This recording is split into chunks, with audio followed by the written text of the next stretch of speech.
Bueno, vamos esperando que se vaya uniendo como gente a esta charla que vamos a desarrollar entre dos continentes eh, miles y miles de kilómetros de distancia, pero siempre cerca, ¿no? Entre España y Argentina tenemos el placer hoy de compartir una charla con María Amparo Soler Bonafont. Ahora la voy a presentar. Mientras se va uniendo la gente, vamos a estar hablando acerca del origen del lenguaje, que en realidad es un tema más que interesante que se puede abordar desde muchos puntos de vista, obviamente. La idea es, o por ahí lo original de esta charla es unir lo que tiene que ver con la parte de la neurociencia, cómo la neurociencia ha evaluado el desarrollo de nuestro cerebro, y la lingüística, el estudio de la lingüística, cómo ese lenguaje que finalmente aparece como habilidad propia de nuestra especie, que nos distingue además como especie, claramente nos distingue como especie, decía cómo evolucionó ese lenguaje, cómo fue distribuyéndose a lo largo del mundo y qué uso hacemos hoy en día, de nuestro lenguaje. Vamos a invitar a Amparo Soler, vamos a buscarla o pedirle que nos mande, ya vi que que está conectada, a ver si nos manda una invitación, y si no la invito yo.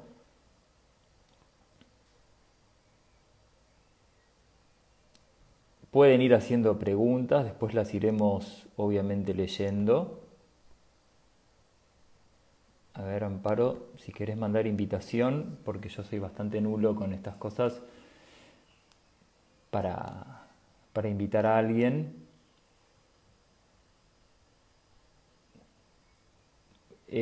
Mientras tanto les voy contando, mientras Amparo me manda la invitación, yo les voy a contar a todos los que me siguen desde acá y que no la conocen a Amparo, o que están escuchando desde España también, mirando desde España, quién es ella. María Amparo Soler Bonafont, ella es licenciada en Filología Hispánica, nos va a explicar bien qué es la filología, entiendo que es el estudio del lenguaje. Se doctoró en Lingüística Española en la Universitat de Valencia. Es profesora e investigadora de la Universidad Internacional de Valencia y tiene un par de áreas de investigación que también nos va a contar bien. La semántica, ustedes saben que la semántica es el estudio del sentido de las palabras, ¿no? ¿Qué quiere decir una palabra cuando nosotros la estamos usando? Nos va saludando un montón de gente. Hola. Acá tenemos la invitación de Amparo. Ahí ya si termino de decir el currículum de ella. Hola María González, hola Marisol, ¿cómo te va? Hola Tania, hola Amparo, Hola Pablo, ¿qué tal? ¿cómo estás? Muy bien, buenas tardes. Muy Mirá, contenta de estar aquí contigo. pero sí, el placer es mutuo, el placer es mutuo.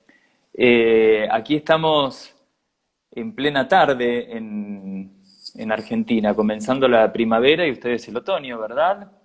Efectivamente, Muy bien, muy bien. Estaba presentándote, vos estabas mirando, me parece, sí.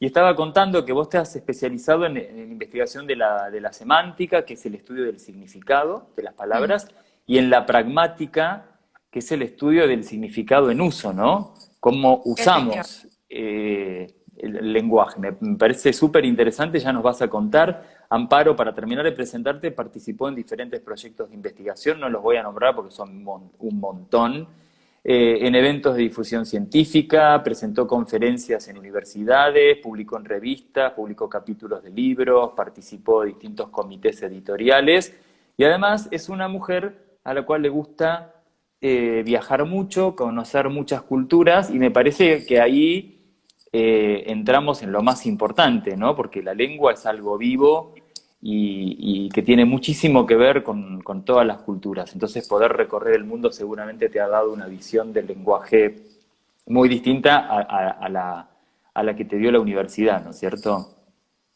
Cierto, cierto. Muchísimas gracias, Pablo, por esta presentación. Pues la verdad que sí, es lo último que has nombrado, pero casi al final de lo que más se aprende, ¿no? Porque al final el conocimiento teórico que recibimos en la universidad lo tenemos que aplicar ahí afuera, ¿no?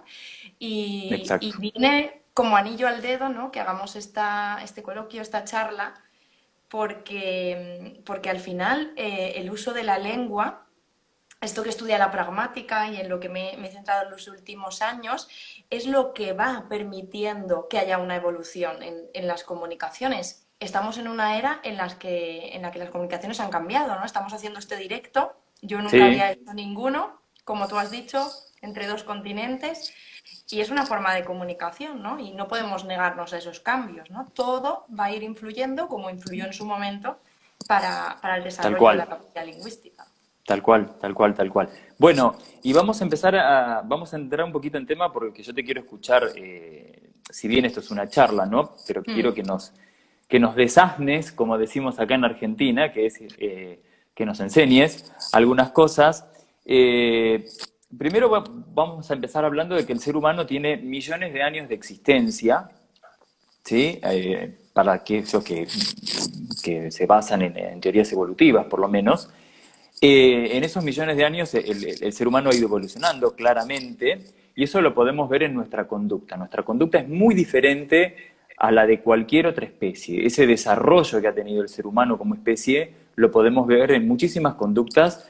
Es la única especie que fabrica instrumentos, que fabrica herramientas, pero que las fabrica, ¿sí? Porque hay otras especies que se valen, no sé, de una piedra para abrir un fruto y entienden que golpeándolo lo van a abrir, pero crear una herramienta, darle forma, pulirla, a partir de eso, bueno, todos los avances tecnológicos que ha tenido la especie humana, es la única especie que tiene arte, que tiene religión, es la única especie bueno, que tiene creencias religiosas, ¿no? Ni más ni menos, que se pregunta por el después, que se pregunta por el sentido de la existencia, la única especie que cultiva, que ha entendido cómo se origina aquello que come y ha empezado a tratar de, bueno, reproducirlo y entonces cultivar, la única especie que cocina los alimentos, que investiga, que predice clima, más o menos, pero lo predecimos.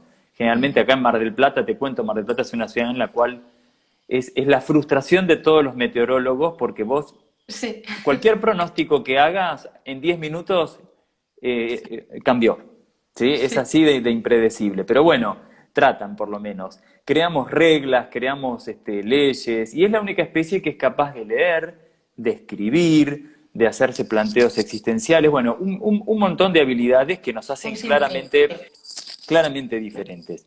Y este cerebro actual que nosotros tenemos y que tiene todas estas capacidades, también ha ido evolucionando a lo largo de millones de años. Nosotros no partimos con el mismo cerebro. Ya para empezar, tenemos el cerebro más grande de todas las especies proporcionalmente hablando. Probablemente el cerebro de un elefante, un caballo, en cuanto a tamaño sea mayor que el del ser humano, pero proporcionalmente es el cerebro más grande. Y ese cerebro también fue evolucionando. O sea, por ejemplo, tengo acá anotado algunas cifras porque si no, no me voy a acordar. El propio cerebro humano y el ser humano fue aumentando el tamaño de la cabeza y del cerebro. Hace, por ejemplo, 1,5 millones de años, el Homo erectus, que es uno de nuestros predecesores, tenía un cerebro de unos 850, 1.000 centímetros cúbicos, 800 gramos de peso más o menos, que nos da una idea de volumen, de peso y por ende de cantidad de neuronas, cantidad de conexiones neuronales, porque básicamente lo que tenemos en el cerebro son neuronas. Eh, el Homo sapiens, que aparece en la Tierra hace unos 200.000 años aproximadamente, ya tenía un cerebro de aproximadamente 1,3 kg. Y nosotros, que somos el Homo sapiens sapiens, ya como que reforzamos esta cualidad de sabiduría, tenemos un cerebro de aproximadamente 1,5 kg. Vos fíjate, ¿no? Cómo ha ido aumentando. Ahora bien, el aumento de tamaño es la única explicación que podemos dar para este desarrollo de la especie, no. Claramente no tiene que ver necesariamente con el tamaño, sino aquellas personas de cabeza más grande serían mucho más inteligentes, ¿sí? Y no necesariamente es así, sino que tiene que ver con la reorganización, con la capacidad de reorganizar esas neuronas, que tenemos unas 100.000 millones o 150.000 millones de neuronas, y cada neurona tiene, a su vez, miles y miles de conexiones con otras neuronas, ¿no? Imagínate que cada neurona tuviera su Facebook y en ese Facebook tuviera 5.000, 6.000 amigos con los cuales se conecta. Bueno, esa reestructuración en realidad es la base de todo aquello que nos diferencia como especie, que nos da la posibilidad del lenguaje, que es de aquello de lo que estamos hablando. Y hay una serie de hechos que han acontecido a lo largo de la evolución que llamamos presiones evolutivas, que son aquellos hechos que hicieron que finalmente ese cerebro fuese reestructurándose, desarrollándose, adquiriendo mayor capacidad de neuronas, mayor conexión entre las neuronas y por ende, bueno, ese tamaño que nosotros estábamos diciendo y esas capacidades que fuimos adquiriendo. Pero la mayor parte de la historia de la especie humana, un montón de habilidades no las tuvimos. Por ejemplo, el arte, la mayor parte de la historia de la especie humana, no hubo arte. El arte aparece hace unos 40.000 años, 50.000 años. La mayor parte de la historia humana no hubo lenguaje. ¿Sí? Todos nuestros antecesores, o gran parte de nuestros antecesores, no tuvieron lenguaje. Y la lectoescritura, por ejemplo, ya para invitarte a que nos cuentes un poco algunas cosas, después yo voy a seguir, voy a nombrar esas presiones evolutivas. La lectoescritura, si yo no me equivoco, vos me vas a corregir, aparece hace unos 5.000 o 6.000 años, aparecen los primeros vestigios de lectoescritura. Es decir, la mayor parte de la historia de la humanidad, nosotros no tuvimos lenguaje, ni arte, ni leíamos, ni escribíamos, ni símbolos, ni gestos, ni nada, ¿sí? Contanos un poco esto de los primeros vestigios. ¿Cuándo aparece la lectoescritura en la especie humana? Sí, gracias Pablo. Pues mira, es muy importante ese hito, ¿no? Como efectivamente tú dices, entre esos 10.000 y 5.000 años, no hace nada, que aparecen ya vestigios escritos y es importante porque es cuando comienza realmente la historia, ¿no? Esto no quiere decir que la capacidad de lingüística, que el lenguaje no existiera, pero no existía una codificación, una representación gráfica de esa simbología. Al final, las lenguas son códigos llenos de símbolos arbitrarios que en un momento dado y gracias a una evolución se han ido fijando, ¿no? Y yo quería destacar de lo que habías comentado, releyendo un poco la bibliografía de la evolución del lenguaje, hay un lingüista muy importante, Ángel López, que destaca justo lo que tú has dicho, ¿no? Que cómo ha sido posible que hayamos desarrollado esta capacidad y hayamos sido capaces de, en un momento dado, después de millones de años, pasarlo, codificarlo por escrito y ahí empezar todos a comunicarnos gracias a un número finito de símbolos. Y esto es gracias a que somos capaces de interrelacionarnos en sociedad, es conforme evolucionó toda la especie, hasta como has dicho tú, el Homo sapiens y el Homo sapiens sapiens, y a ser capaces de realizar cosas nuevas y repetirlas. Y esto es gracias también a la memoria episódica. Estos son como esas primeras muestras de lo que hoy en día, pues de una manera sutil podríamos decir, de inteligencia, de una capacidad innata que a lo largo de la evolución nos ha permitido al final contar con una serie de símbolos concretos y de fijarlos en lo que acabas de decir tú, la escritura, ¿no? Y son como esas dos características muy, muy importantes que tú ya las has mencionado y que permiten luego que reconozcamos textos, ¿no? Los textos como tal no son los primeros vestigios de la lengua, ¿no? Las primeras muestras de escritura fueron de tipo cuneiforme en la zona de Mesopotamia, entre el Claro. Tigris y el Éufrates, como nos han situado siempre, ¿no? Donde hoy más o menos estaría Irak. Y se llamaban cuneiformes, ¿no? El nombre viene de que parecían como cuños, ¿no? Eran pequeñas formas con rayas que servían para manifestar, pues tenían muchas transacciones, negocios, etcétera, ¿no? Los hombres ya vivían en ese momento en sociedad. Primero empezaron cazando, teniendo unas necesidades de agricultura, de caza, de interrelación, y llega un momento en el que hay que negociar. Entonces, las primeras muestras que tenemos de esa escritura cuneiforme son, pues, esto es, pequeños textos, no llegan a ser textos como hoy los conoceríamos, pero pequeños segmentos, pequeñas agrupaciones de símbolos que representaban cantidades, transacciones con los otros, negocios de tipo de la agricultura, etcétera, ¿no? Y luego esto fue evolucionando poco a poco y ya lo desarrollaron egipcios, fenicios, griegos, ¿no? Pero esas son como las primeras muestras de lo que podríamos llamar escritura y, como te digo, inicio de la historia, que por eso es algo tan importante. Mira qué bárbaro, ¿no? Que las primeras cosas que se escriben fueron negocios, transacciones Efectivamente. comerciales, ni más ni menos. Mirá todo lo que le debemos al comercio, ¿no? Pero yo pensaba hace un rato que Mm, esta necesidad de trascender que tiene el hombre, porque teniendo el lenguaje, pudiendo uno comunicarse, ¿no? En algún punto el querer dejar por escrito, plasmado en algo que perdura en el tiempo, más allá de tu propia existencia, lo que vos ujú. pensás, lo que vos decís, lo que vos querés contar, tiene una carga simbólica muy grande, ¿no? Existencial, ¿no? De lo que vos querés dejar, esta necesidad de trascender que yo decía, esta cosa de querer transmitir algo, aunque vos no estés ahí en ese momento, que se difunda algo que vos querés transmitir. ¿Cuántas cosas subyacen por detrás de que ese lenguaje que ya existía, porque ya se estaban comunicando, alguien empieza a pensar en, bueno, plasmarlo de alguna manera en algo, ya sea un papiro, una piedra, una roca, una cueva, en una pintura, algo, dejarlo plasmado. Pero bueno, como para seguir enganchando estos temas, bueno, ¿qué presiones evolutivas fueron las más importantes para que apareciera el lenguaje? Yo, en las historias que había publicado ayer, yo preguntaba si sabían que pasar a ser bípedos tenía algo que ver con el lenguaje, porque es algo muy loco, uno dice, ¿qué tiene que ver pasar a caminar en dos patas con empezar a hablar en algún momento? Bueno, directamente no tiene nada que ver, pero indirectamente sí. El hombre en algún momento pasa de caminar en cuatro patas a caminar en dos. Pasamos a ser bípedos. Esto requiere de una adaptación de una parte de nuestro cuerpo, que es la pelvis.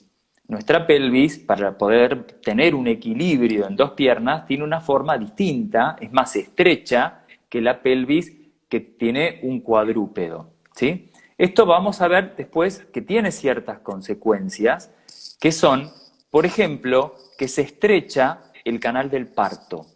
Ese canal por el cual sale el bebé a la hora del parto pasa a ser más estrecho porque la pelvis ya no es tan ancha. Si nosotros pensamos que a la par el tamaño de las cabezas de los bebés venía creciendo, cabeza más grande, canal de parto más estrecho, ¿qué empezó a pasar? Se empezaron a complicar los partos. Entonces, ¿qué bebés nacían finalmente y daban continuidad a la especie? Los bebés que nacían antes de tiempo, los bebés prematuros, antes de término. Esto es una teoría que existe, que es la teoría de la prematurez de la especie, que lleva a que nosotros somos la especie que nacemos más indefensos y que permanecemos más indefensos durante más tiempo. Muchas especies nacen y ya caminan, y ya comen, o en muy poco tiempo lo hacen y son autónomos. Nosotros dependemos de nuestros padres básicamente hasta los 17, 18 años, ¿no? Digamos, pero O no, más. más allá, o más, ¿sí? La adolescencia se ha extendido. eh, yo hacía un bloque en la radio acá con un periodista muy querido que lamentablemente falleció el año pasado, que él hablaba de la 14, ¿no? Que era esta patología que es seguir teniendo 14 años toda la vida, De por vida. sí, de por vida. Bueno, y bueno, la prematurez de la especie, partos prematuros que llevan a que, obviamente, al estar tan necesitados de los cuidados maternos y estos machos que se iban a cazar, a conseguir alimento, y estas madres que quedaban solas con crías muy, muy dependientes y se empiezan a agrupar y empiezan a formarse las primeras comunidades y las primeras agrupaciones con un intercambio, con un vínculo, ¿no? de roles y compartir cuidados, y ahí se empieza a gestar una necesidad de comunicarse y empezar a pautar ciertas cuestiones como una especie de agrupación humana, digamos. Esa es una consecuencia, ¿no? El estrechamiento de la pelvis al pasar a ser, al pasar a ser bípedos. Pero otra consecuencia es pasar a tener las manos libres. Y las manos libres nos permiten claramente, por un lado, sí, fabricar instrumentos, fabricar armas, poder defendernos mejor. También pasamos a estar un poco más altos y poder otear el horizonte y ver más lejos y tener otra perspectiva, ¿sí? Y tener por ahí la necesidad de avisar que allá a lo lejos hay algo que es una amenaza, o que hay algo que nos conviene, o que es tentador, o que hay agua, o que hay un grupo de animales para cazar. El tener las manos libres también nos permite, decía, empezar a gestualizar. Nace la gestualización, que son los primeros vestigios de comunicación. Más allá de los sonidos que se podían emitir, probablemente guturales, el empezar a hacer gestos. Y el gesto ya tiene una carga abstracta, es algo mucho más simbólico, ¿no? Que un sonido, que un gruñido, que un grito. Un gesto que quiere decir algo, ¿sí? Si yo hago así, por ejemplo, ¿no es cierto? O el gesto que vos quieras, estoy simbolizando algo. Bueno, nace la gestualidad. Después, otra presión muy evolutiva, muy importante que vos nombraste hace un ratito, fue la aparición de la memoria episódica. ¿Qué es la memoria episódica? Nosotros tenemos muchos tipos de memoria, varios tipos. Hay una que es la memoria episódica, que es la memoria que tiene que ver con episodios, como su nombre lo indica, con hechos, que tienen un lugar y un espacio en el tiempo. Más allá de que lo ubique yo con mayor o menor exactitud, por ejemplo, yo te digo, bueno, vos te acordás cuando te recibiste de licenciada en filología, vos te vas a acordar de ese hecho. Eso es la memoria episódica, recordar hechos, algo que tiene muchísimo peso en darnos identidad. Bueno, la memoria episódica le permitió aparentemente al ser humano tener la necesidad de contar, de querer contar algo que había pasado. Entonces se supone que esa necesidad de contar un evento, un suceso, más la gestualidad y un cerebro que se viene desarrollando y que viene adquiriendo una complejidad que se lo permite, habrían sido en gran parte generadores de la aparición del lenguaje. Y te nombro una última presión evolutiva, hay muchas, pero de las que yo estimo que tienen que ver con la aparición del lenguaje, que es la capacidad social de la especie, ¿no? Vos sabés que genéticamente y en la estructura cerebral nosotros no estamos tan lejos de un chimpancé. Sin embargo, ¿por qué tomamos un camino tan diferente, ¿no? ¿Por qué nos diferenciamos tanto de un chimpancé si compartimos básicamente el genoma y la estructura cerebral es muy similar y el tamaño cerebral es muy similar? Bueno, aparentemente esto estaría muy relacionado con la complejidad social que nosotros fuimos adquiriendo. Y acá viene toda esta cuestión de la bipedestación, de tener que cuidar a las crías, de juntarnos, de armar sociedades, de empezar a crear códigos, de empezar a crear leyes, de empezar a crear reglas entre nosotros, ¿no? La presión social de la especie dio lugar a una mayor complejidad del cerebro. Estas tres presiones evolutivas, bipedestación, aparición de memoria episódica y complejidad social en el armado, en el entramado de los grupos, de las agrupaciones sociales, serían las que terminan generando la aparición de algo que nos define para mí como especie, que es la posibilidad de Sí. hablar, ni más ni menos. Efectivamente, Pablo, sí, sí, así es. Y realmente estas presiones evolutivas de las que hablaba Deacon son las que, si indagamos un poquito más en lo que se ha investigado al respecto, ¿no? Ha derivado como en dos visiones de cuál podría ser esa evolución del lenguaje, ¿no? Algunas que van más por la parte más formalista y dicen que la capacidad lingüística es una habilidad innata que es connatural al hoy Homo sapiens sapiens, y otros Ujú. que defienden más el hecho de que haya estado al servicio de la reunión social, de la interrelación y demás. Yo soy más del pensar que el camino es un camino intermedio, ¿no? Es decir, la capacidad innata del lenguaje la tenemos, como dices, ha habido también unas peculiaridades anatómicas que, como lo estás definiendo tú desde el punto de vista científico, objetivamente se pueden describir y que han facilitado esta evolución, pero también es verdad que, como has comentado, el hecho de que se haya desarrollado una memoria episódica, el hecho de que nos hayamos interrelacionado, ¿no? Y que seamos seres sociales. Y luego otra que añadiría yo también, y es la visión. Es muy importante en trabajos cognitivos, siempre la capacidad lingüística está interrelacionada, es indivisible de la capacidad de visión. Tú comentabas antes que cómo es que hemos tenido esa necesidad de representar, de dejar para la posteridad muchos de nuestros hechos, relaciones, negocios, incluso pensar en lo trascendental, ¿no? Y hemos desarrollado arte para manifestar todo eso. Pues es porque si tuviéramos que ordenar los sentidos, y esto tú que eres doctor, lo sabrás explicar mejor que yo, si tuviéramos que ordenar los sentidos de manera cronológica, tengo aquí anotado, ¿no? El primero sería el olfato y el segundo Ujú. el tacto, ahí es donde se quedaron muchos chimpancés. Luego vino el gusto y luego se incorporó oído y vista, que es lo que desarrollaron ya los homos neanderthalis, sapiens y sapiens sapiens, ¿no?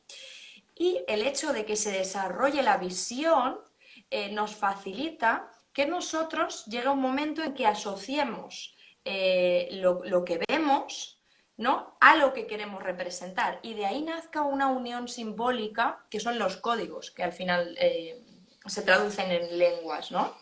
Entonces, ahí se dan, como comentabas, ¿no? Una serie de presiones evolutivas y unas consecuencias de ello que nos han facilitado al final la vida para que pudiéramos tener esta capacidad lingüística que es efectivamente, como has dicho, lo que nos individualiza, ¿no? Sí, Como claro. seres humanos. Vos sabés que Efectivamente. yo estoy muy de acuerdo con vos. Yo creo que nosotros tenemos una capacidad innata de lenguaje. O sea, digamos, tenemos la estructura que nos permite, Ajá. una estructura cerebral que nos permite desarrollar el lenguaje. Otras especies no la tienen. Por más que yo intente Ujú, enseñarle a ujú. hablar qué sé yo, una ardilla, la ardilla no va a poder desarrollar el No. lenguaje, ¿sí? No pasa por el aprendizaje. Pero tenemos que aprender, ¿sí? Y hubo un experimento que se hizo hace muchos años, yo lamentablemente no tengo datos concretos acá para contarlo bien, pero quizá vos lo conocés, que hubo creo que era un emperador o algo así, me parece que era en Rusia o en Alemania, uno de estos países en 1700, 1800, que quisieron hacer una prueba para ver cuál era la lengua natural del hombre, del ser humano, ¿no? En esta búsqueda de decir, bueno, si una persona es un ser humano que nace, no fuera expuesto a oír ningún tipo de lenguaje, ¿qué lengua hablaría naturalmente? ¿Cuál sería la lengua natural propia del ser humano? Y eso les daría la razón en la superioridad de esa raza, ¿no es cierto? Bueno, tenía que ver con estas cuestiones. Entonces, mandan a un grupo de chicos, de bebés que recién habían nacido, a una institución cerrada y los privan de la posibilidad del lenguaje, de escuchar hablar a nadie. Los alimentaban, los abrigaban, los cuidaban, pero tenían prohibidas aquellas personas que los asistían hablarles y tenían prohibido hablar entre ellos cuando estaban con estos niños para que no pudieran escuchar ningún lenguaje. Bueno, no desarrollaron absolutamente ninguna lengua. Y no solo eso, sino fíjate qué cosa más importante, la mayor parte de esos bebés no sobrevivió, pese a que tuvieron todos los cuidados que tenían que tener, fisiológicos, ¿no? Físicos, de Ujú, ujú. temperatura, de alimento, de hidratación, pero no tenían el afecto del lenguaje, no tenían ese componente afectivo que tiene el lenguaje. Pero bueno, más allá de eso, creo que yo estoy de acuerdo con vos, ¿no? Tenemos como la estructura que nos permite desarrollar un lenguaje pero ese lenguaje tenemos que aprenderlo. Y el lenguaje estructura el pensamiento, ¿o no, Amparo? ¿Estructura el pensamiento o el pensamiento nos lo facilita? Ahí también hay toda una guerra, ¿no? ¿Qué es entre los que han primero? estudiado sobre el tema, ¿no? Y bueno, los que defendemos que sí que hay una estructura innata, una estructura que nos permite ir desarrollando, pues hay unas etapas de las que me gustaría hablar, ¿no? Cuando va evolucionando el lenguaje, podríamos reconocer como tres fases. Una primera, que es una etapa prelingüística, donde hay una protolengua, se emiten sonidos, sería algo así como la lengua de los bebés o donde se han quedado los chimpancés, ¿no? Ajá. Luego, una etapa simbólica, que sería aquella en la que ya se emiten palabras relacionadas con un sentido, una referencia, y tras ello tenemos la etapa de combinatoria, que se dice, donde ya entra en juego la sintaxis, ¿no? Entonces, la capacidad innata que tenemos para el lenguaje de base me permite que yo pueda recorrer estas tres etapas, ¿no? Entonces, de entrada estructuraría el pensamiento, es decir, yo capto unas ideas, pero es gracias a poder atravesar estas tres fases cómo podré expresarlo. Esta es mi opinión, pero ya te digo que la bibliografía está dividida, ¿eh? Y te Bueno, dirían sí, claro. es primero Aparte el es muy pensamiento. difícil saber realmente, no hay mucha forma de poder comprobarlo claramente, Mm, pero es más que interesante el debate ese, ¿no? Y hablando cuando vos decías la importancia de la vista, nosotros captamos el mundo básicamente a través de los sentidos, pero claramente el sentido que es este rey, digamos, es la visión que nos permite observar el mm. mundo. También lo leemos, también lo oímos, pero sobre todo el verlo, ¿no? Las texturas, las distancias, los colores, el detectar animales que pueden ser amenazantes, alimentos, nuestra cría, nuestros seres queridos. Eh, y cómo, según cómo entendemos ese mundo, se van creando las lenguas, ¿no es cierto? Esto también es más que Efectivamente. interesante, porque hay muchas diferencias a veces en el lenguaje, más allá de las palabras y todo, ¿no? Que un idioma es distinto al otro, pero también es como que se trasluce la comprensión del mundo que estamos teniendo como Ujú, ujú. cultura en el lenguaje. Efectivamente. Antes hablábamos justo del origen de esos primeros vestigios de la escritura, ¿no? Que eran cuneiformes y eran de tipo pictográfico, que se llama, ¿no? Pero a partir de ahí, pues las lenguas empezaron a evolucionar y a disgregarse. Sobre esto también hay muchos mitos, muchas creencias religiosas, ¿no? Pues está la historia también de la Torre de Babel, etcétera. Pero si nos vamos a la parte objetiva, ¿no? Lo que va ocurriendo, y esto se lo digo siempre a mis alumnos en clase, ¿no? Las lenguas son algo vivo, no podemos creernos aquello de que hubo unas lenguas muertas, ¿no? Bueno, el latín ha evolucionado hasta ahora, ¿no? Y eso Claro. es muestra de que está viva la lengua y está en uso, ¿no? Entonces, ¿qué es lo que ocurre? Que desde ese inicio de tipo pictográfico, las lenguas van evolucionando y disgregándose a algunas más ideográficas, son todas estas que representan ideas, ¿no? Por ejemplo, la escritura china, ¿no? No es nuestro caso, la nuestra es alfabética, pero lo que ha ocurrido es que a esa evolución ideográfica se le ha añadido la parte fonética, ¿no? Y por eso, pues muchas de las lenguas que tenemos, pues provenientes las nuestras del indoeuropeo, algunas tienen una relación directa, sonido, grafía o palabra, representación gráfica, ¿no? Esto va evolucionando y ¿cuándo se crea como tal una lengua? Esto es avanzar millones de años, ¿no? De repente nos metemos en la máquina del tiempo, nos vamos millones Ujú. de años hacia adelante, tenemos muchas lenguas. ¿Cuándo una lengua podemos decir que es lengua como tal, ¿no? Tenemos un ejemplo maravilloso en la evolución del latín a todas las lenguas romances. Pues es lengua como tal cuando tiene unas tradiciones fijadas, ¿no? Unas tradiciones son un uso no esporádico, sino habitual de esa lengua, hay una tradición literaria ya extensa en esa lengua. Y lo que ocurre a partir del siglo XVIII, cuando más o menos ya se ve que hay fijación, es que empiezan a haber obras gramaticales, obras descriptivas de las propias lenguas.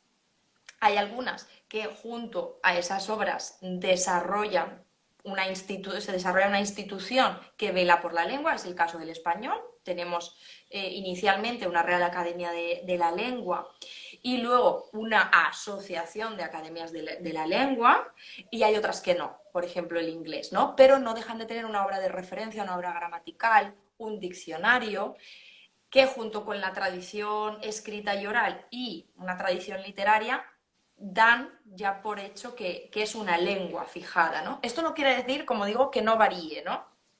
Para nada, una lengua, como digo, va a estar siempre viva, se va a De estar movimiento, usando, va a tal estar en cual. movimiento, efectivamente, y va a estar ampliando el caudal léxico. Ahora, por ejemplo, pues con toda esta era tecnológica van incluyéndose neologismos por doquier, ¿no? Y ya a cualquier nivel, no solo en un estadio más informal de la lengua, ¿no? En cualquier variedad de uso.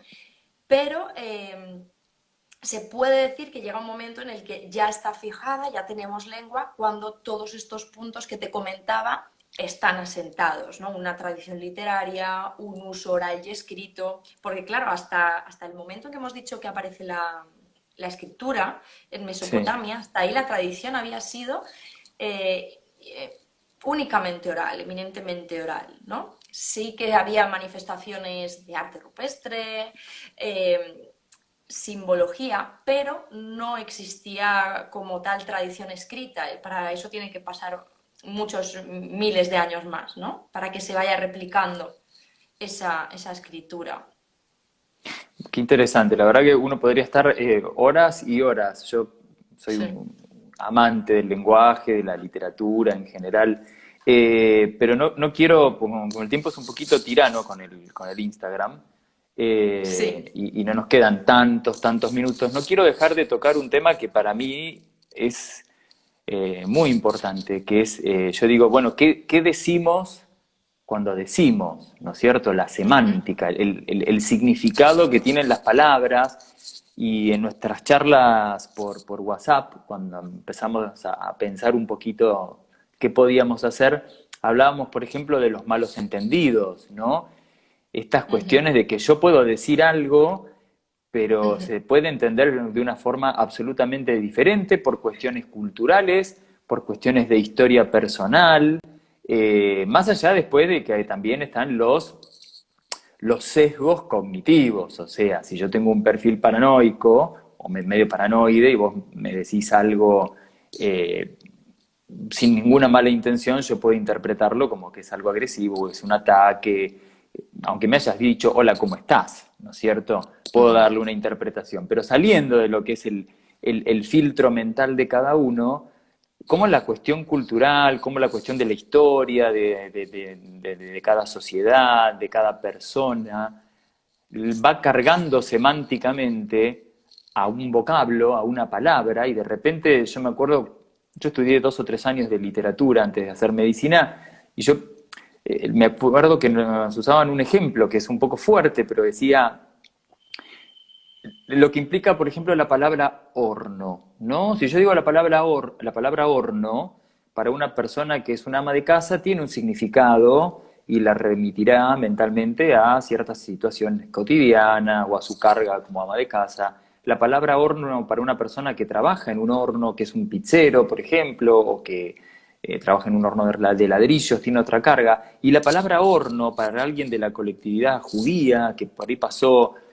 por un confinamiento en estos campos de concentración, tiene un peso dramático terrible, ¿no es cierto? Entonces, ¿qué decimos cuando decimos cosas? ¿Qué nos podés contar de la semántica, que para mí es lo más interesante del lenguaje, a mi gusto, obvio? Sí, sí, sí, Pablo, desde luego que sí, ¿no? Es donde pues he estado trabajando durante los últimos 5 o 6 años de mi vida, ¿no? Entre la semántica y la pragmática, que tiene además una barrera muy sutil, ¿no? Y ahí entra también, te voy a decir, recuperando un poco lo que comentabas al inicio, ¿no? En la descripción de la presentación que me hacías. He aprendido mucho por ser una estudiosa empedernida de la lengua y del uso de la lengua, pero también por haberme movido en el mundo, ¿no? Claro, En los claro. últimos años. Pues mira, ocurre que hay sí que un sentido, vamos a hablar mejor de significado, que es la relación directa que podemos establecer entre una palabra y lo que simboliza, ¿no? Porque, como hemos dicho, sí que me gustaría, yo creo que la gente que nos está escuchando lo habrá entendido, ¿no? Que al final las lenguas son una manera de simbolizar el mundo, los pensamientos, etcétera. Pues la semántica estudia esa relación que hay entre una palabra y lo que simboliza, ¿no? En el mundo extralingüístico, ¿no? Gráficamente vemos escrito árbol y es muy Todos fácil entendemos lo conocer que es un árbol, claro. ¿Qué quiere decir? efectivamente. Efectivamente. Exactamente. Pero hay problemas, como has comentado tú, cuando existe alguna palabra con más de un sentido, cuando estos sentidos tienen una carga connotativa muy fuerte, o como me ha pasado a mí, yo hablo español, me he trasladado a vivir a México y en un contexto, pese a compartir el mismo código, no nos entendemos, ¿no? Y, por ejemplo, pues las primeras veces me ocurría, por la calle, mis amigos me decían, te están albureando. Y yo aquello no lo entendía. No sé si Claro. en Argentina ocurre también, No, ¿no? sí, no entendemos. Yo no lo entiendo. Se utilizan palabras y oraciones que en mi uso del español en España yo entendería una descripción objetiva de lo que se está diciendo, pero aquellas palabras tenían un doble y un tercer sentido Claro. sexual o íntimo, ¿no? Pues es muy interesante toda esta parte, quizá a lo mejor en un futuro podemos volver a hacer otro directo, ¿no? Por no alargarlo mucho más, Claro. pero hay diferentes tipos de malentendidos, ¿no? Estos son muy básicos y son muy reconocibles, los que son de carácter diatópico, ¿no? Hablando la misma lengua, compartiendo el mismo código, nos trasladamos a otro lugar y por el uso que se hace allí del español o de la lengua que sea, o bien por un contexto muy concreto no nos entendemos. Pues es lo que ocurre sobre todo con el léxico, ¿no? Que es al final la parte de la lengua más permeable, la que más cambia, la más susceptible de cambio. Como digo, por ejemplo, es lo que ocurre con palabras como coger, agarrar, ¿no? O piso, suelo, algo con lo que también yo me enloquecía mucho, ¿no? Cuando estaba viviendo en Ujú. México. O el parar, levantarse, a mí me costó entender, ¿no? El párate, ¿cómo que me pare? ¿No? Stop, paro aquí, ¿no? Y pararse, creo que vosotros también lo utilizáis, ¿no? Es Sí, sí, levantarse, es pararse, levantarse. levantarse. ¿Sí? Entonces, en la parte léxica. Y luego hay otros malentendidos que pueden darse, como has dicho, pues entre nosotros, ¿no? No estar compartiendo un marco común en ese momento o estar hablando de temas distintos y demás, ¿no? Pues hace poco mi padre es taxista, ¿no? Y aquí hay una serie en España que se titula, no sé si allí también creo que existe parecida, La que se avecina. Ujú. Y le comentaba, pues subió a un matrimonio al taxi, ¿no? Y una de las personas de la pareja le comentó, ¿qué le parece la que se avecina? A mi padre lo pilló fuera de onda, ¿no? Como diríais Claro. vosotros, y dijo, pues se avecina dura esta crisis, ¿no? La que viene con toda la pandemia, ¿no? Y realmente, pues ellos se querían referir a la serie, ¿no? Bueno, pues esto es lo que estudia la pragmática, ¿no? No es el decir, porque al decir al final lo codificado, lo que la lengua transmite objetivamente es esto, esa combinatoria de palabras, sino el qué se quiere decir con lo que se dice, ¿no? Lo dicho es esto, pero lo que se ha querido decir es otra cosa, ¿no? Y ahí, pues bueno, ahí tendríamos materia para otro coloquio, ¿no? Sería Sí, muy sí, interesante, podríamos, muy divertido. claramente. Sí.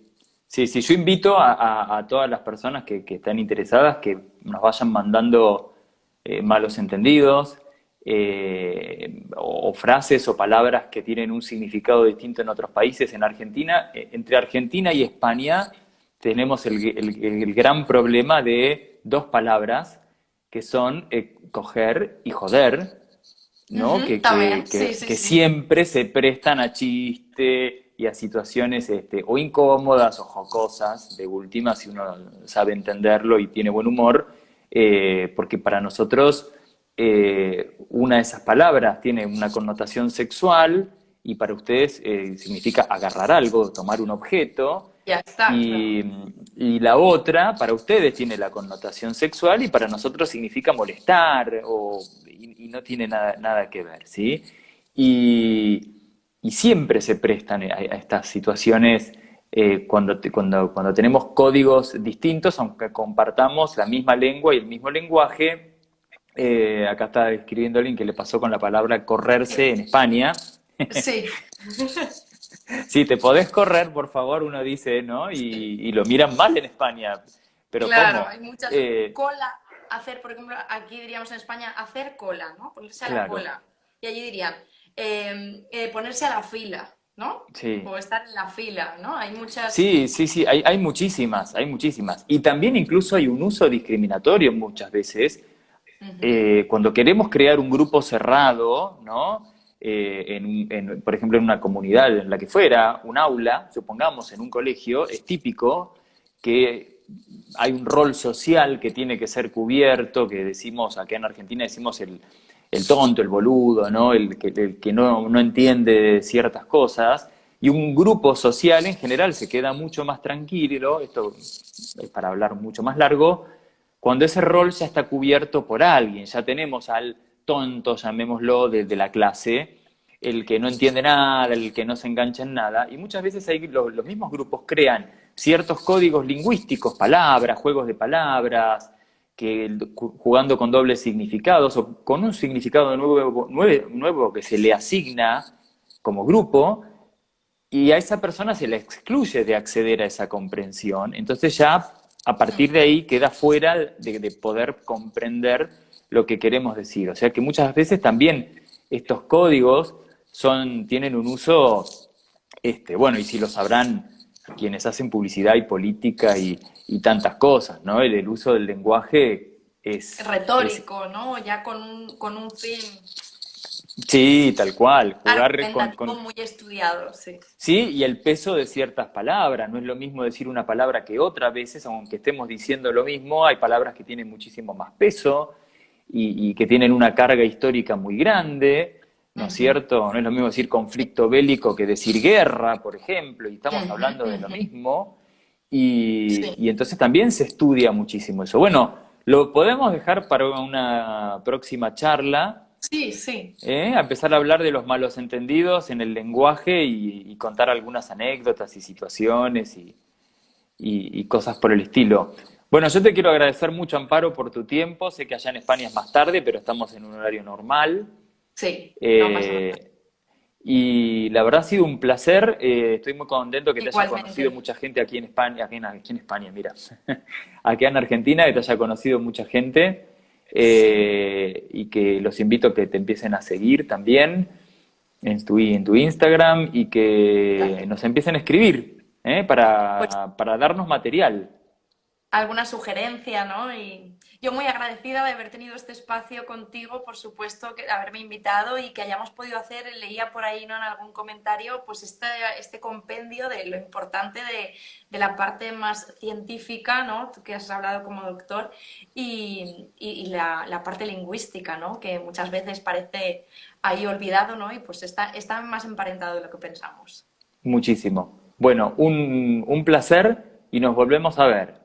¿eh? Saludo a toda Perfecto. España, a Valencia y a toda Muy España. buenas noches. Saludos a todos. Muy buenas Adiós. noches.